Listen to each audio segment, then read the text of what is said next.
Como é que funciona no Brasil, assim, porcentagem de pessoas com problema com álcool? Muda de estado? Você sabe algum dado assim? A gente tem dados de que metade da população brasileira não bebe nada. O que é meio difícil. A maior parte dos países, a maior parte das pessoas bebe, pelo menos uma vez por ano. Metade do Brasil, dos adultos, não bebe. E quando a gente vai diluir o Brasil, a gente olha e o dado não parece tão alarmante. Mas quando a gente vai considerar a população que bebe, o Brasil é campeão. Ele é o primeiro ou o segundo das Américas em consumo de álcool per capita da população que bebe. São menos bebedores, mas bebem bem. Bebem mais do que outros países. Inclusive, os estudos mais recentes, teve até um estudo do grupo de pesquisa do Arthur Guerra, do CISA, que tem um relatório anual sobre o álcool. O relatório desse ano do CISA estava falando sobre os jovens que agora estão bebendo menos. Eu ia chamar essa pauta depois. Só que é interessante que, apesar de os jovens estarem bebendo menos, um pouquinho menos, as pessoas que bebem estão bebendo mais. Então, quem bebe está bebendo mais. Mas tem menos pessoas bebendo. E isso é um padrão brasileiro. E as pessoas que bebem, elas exageram muito mais do que outros países. Mas um dado muito, assim, que não tem uma explicação muito clara, mas que é muito chocante, é que no Brasil, a gente tem índices de homicídio relacionado ao álcool. O álcool é muito associado a homicídios, né? A pessoa matar a outra. Principalmente mulheres, né? Geralmente, o homicídio que o álcool causa para homens é gente desconhecida, é uma briga idiota numa balada que leva à morte de alguém, ou num bar, uma facada no bucho. E para mulheres morre de uma pessoa conhecida de dentro de casa. No Brasil, a estatística é 6 vezes maior do que os Estados Unidos, por exemplo, de violência e homicídios relacionados ao álcool. Então, o Brasil tem um problema muito sério, e principalmente os homens. Tem um relatório para quem quiser ver, porque é difícil e maçante eu repetir todos esses dados. E eu não decorei todos eles, porque eles são muito variados. Mas eu recomendo a quem quiser entender, e eu acho que todo mundo deveria pelo menos uma vez dar uma olhada no relatório da OPAS, que é um relatório muito confiável, recente, falando sobre álcool nas Américas. Tem a OPAS e a Movende, que são... que trazem publicações organizadas sobre o consumo de álcool nas Américas. E aí você vai lá conferir como é que o álcool é consumido no Brasil. Com esse viés que eu estou dizendo. Não olha porque se você olhar pelo dado, a população brasileira geralmente tem um consumo de álcool aumentado, vai estar lá em 12º, 14º, porque tem muita gente no Brasil que não bebe. Mas quem bebe no Brasil, a parada é pesada. E aí, qual que é o problema disso? São inúmeros, mas principalmente... quando a gente vai olhar os caras que bebem com você, velho. Os caras que bebem com você, 60%, 70% deles bebe demais.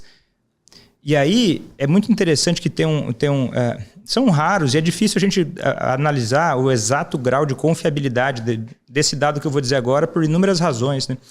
Mas o Stephen Stahl, o grande papa, vamos dizer assim, da psicofarmacologia didática, né? não acadêmica, mas tem uma estimativa, né? É o principal livro-texto para psiquiatras ou psicólogos que querem estudar psicofarmacologia, né?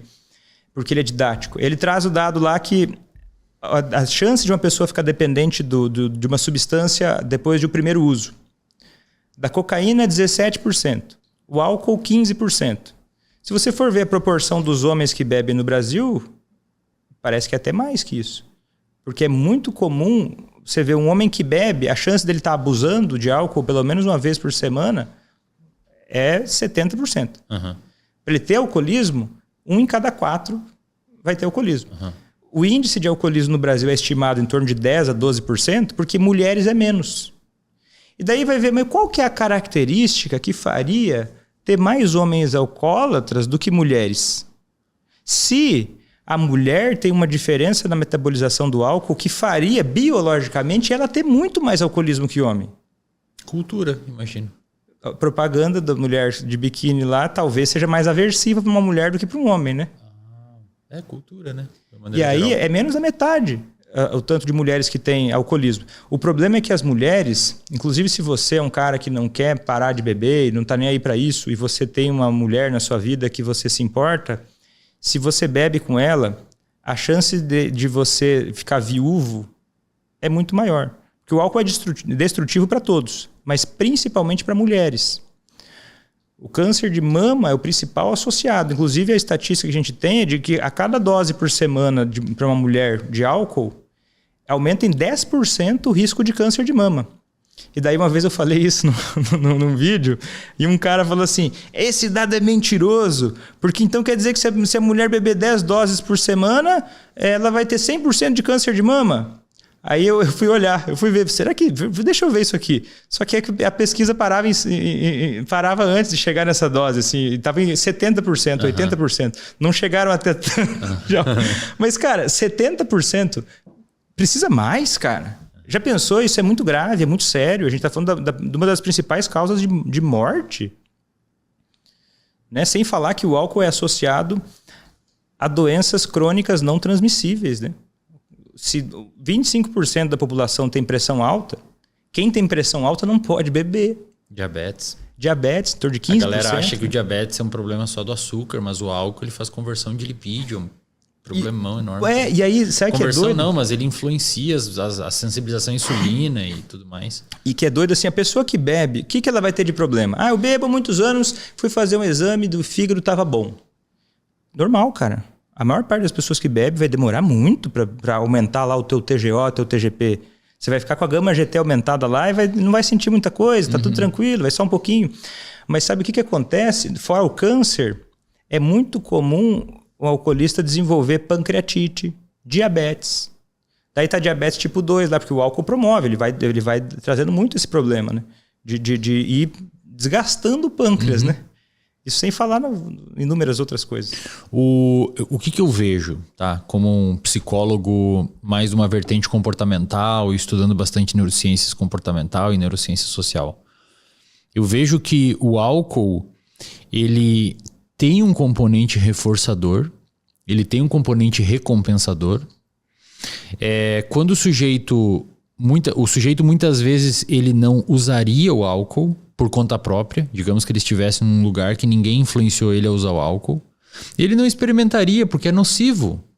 É agressivo tomar uma dose de vodka, tomar uma cerveja, aquele gosto amargo, não é legal. Inclusive muita gente que bebe, se voltar à memória, vai lembrar que quando começou a beber a cerveja era ruim.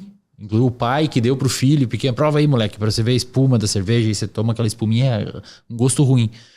Só que como a comunidade em volta, o teu ambiente força, beber é legal, você tem que beber que é maneiro, vamos tomar uma, toma aí, seu viadinho, hahaha, sei lá o quê. Você experimenta aquilo meio forçado e com o tempo, até na psicologia comportamental a gente chama de operação motivadora ou operação estabelecedora. O teu contexto dá ao álcool um componente recompensador. O álcool não tem aquele componente recompensador por si só, porque é agressivo. Mas o teu contexto dá ao álcool. Aí você vai lá e experimenta. E conforme você vai experimentando, aí sim a alteração neuroquímica que o álcool promove, você pode tirar os caras de perto, que muitas vezes o sujeito vai continuar bebendo. Em termos fisiológicos, Vitor, o que o álcool causa, cara? Fígado... cérebro... Calma aí, eu queria continuar. Vai lá. É que essa parte é muito interessante. Não, Depois a gente vai para o fisiológico, porque essa parte ainda é muito legal. Acho que ainda tem mais um pouco. Que é o seguinte, o álcool, é engraçado, parece que para testosterona, se não me engano, também tem muito isso. A testosterona dá agressividade? Nem sempre. Mas agora, o álcool dá agressividade... Nos países em que o álcool está associado à masculinidade, à coragem, a coisas positivas, ele está muito mais associado à violência. E realmente, a experiência que é reforçadora que uma pessoa vai ter com o álcool, ela é modulada pelo contexto. Só que uma coisa que é interessante e que talvez seja um pouco mais específica. Quando tira esses amigos, tira esse reforçador. Mas se tirasse todos os reforçadores, o cara parava de beber. É louco isso. Mas eu vou explicar.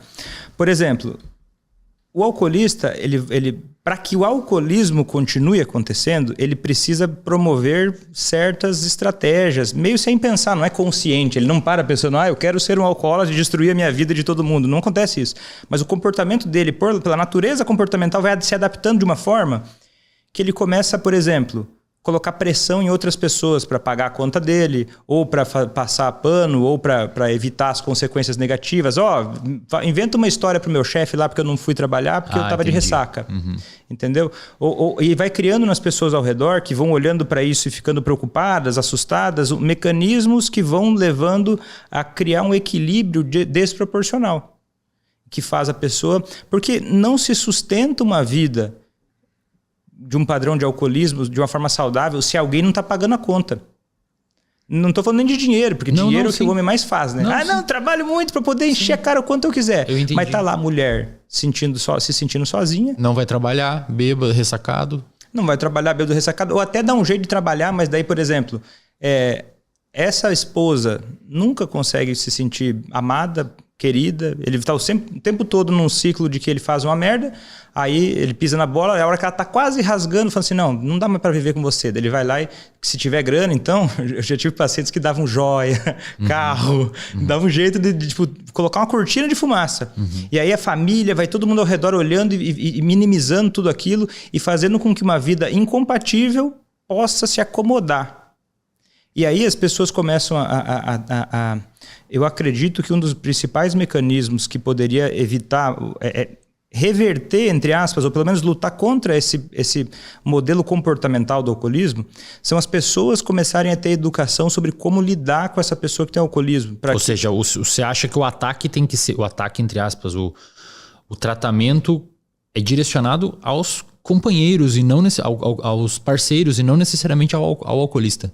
Eu acredito que esse é o caminho que daria mais resultado epidemiológico, quer dizer, maior volume de pessoas. Não que eu não acho que a pessoa com alcoolismo ela deveria receber ajuda. A maioria para de beber sem receber ajuda psicológica, psiquiatra, mas a maioria deveria receber. A maioria teria benefício em receber um tratamento para si mesmo. Só que o problema do alcoolismo não é não conseguir parar de beber, não é ir lá num psicólogo e aí o psicólogo não saber o que fazer com a pessoa e dizer assim, não, olha, eu não faço a mínima ideia de como lidar com você para te ajudar. Não é isso. O maior problema do alcoolismo é a falta de motivação para parar de beber por conta de contingências comportamentais.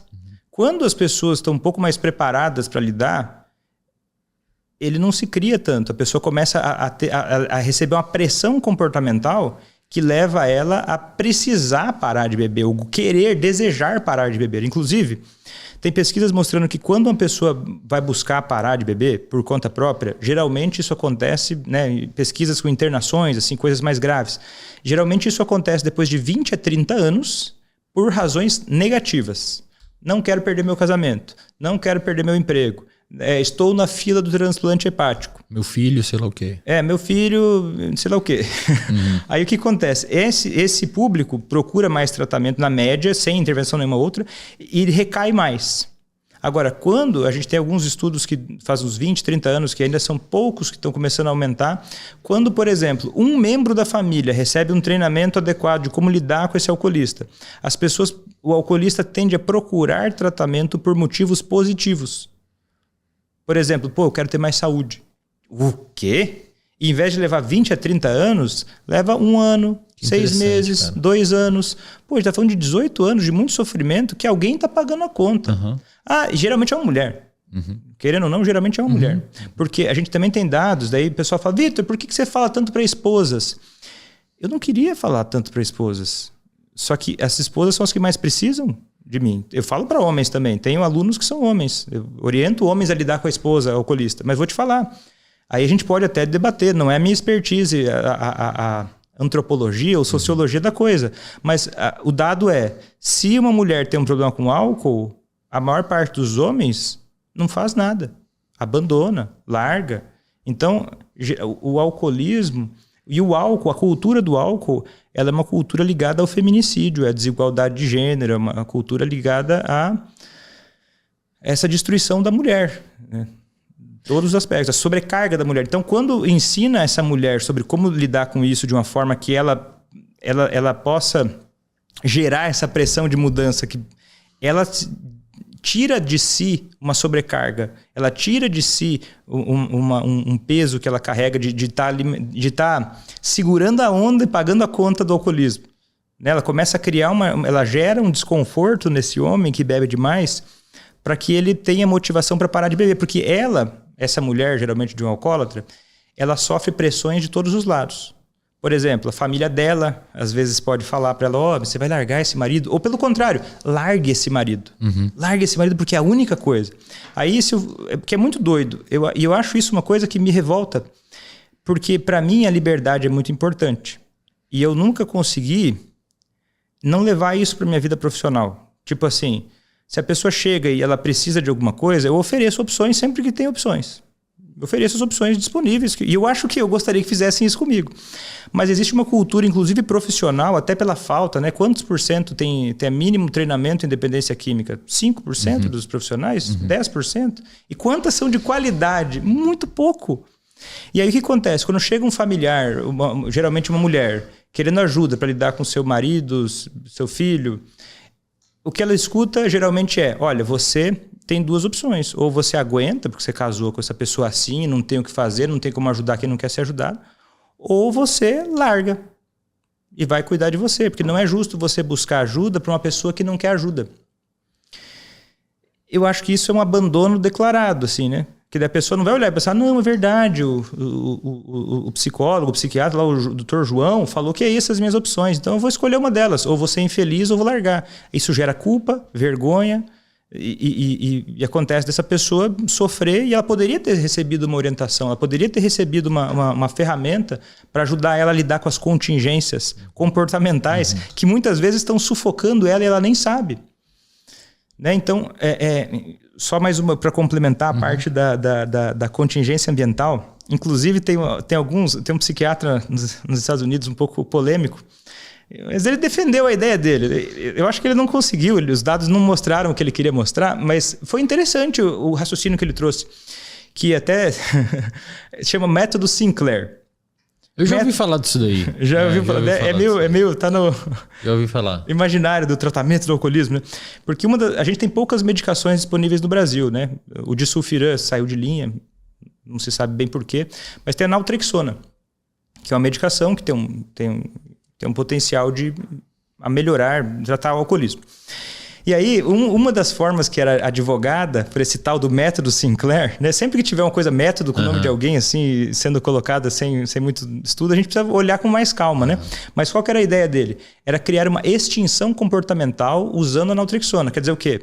Fulano, você vai tomar o remédio só quando você beber, e quando você beber, você não pode sair com seus amigos, você não pode assistir o jogo de futebol, você tem que beber, tomar o remédio e se trancar num quarto escuro. Tipo um jejum. Pra não ter um reforço. Pra não ter um reforço. Porra, mas difícil isso daí, hein, cara?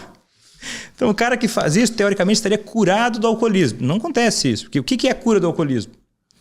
Seria poder beber moderado, sem perder controle, sem aumentar a tolerância, sem ter abstinência, sem ter prejuízos para si ou para outros. A gente sabe que isso é um sonho de todo alcoolista e é algo que não se concretiza.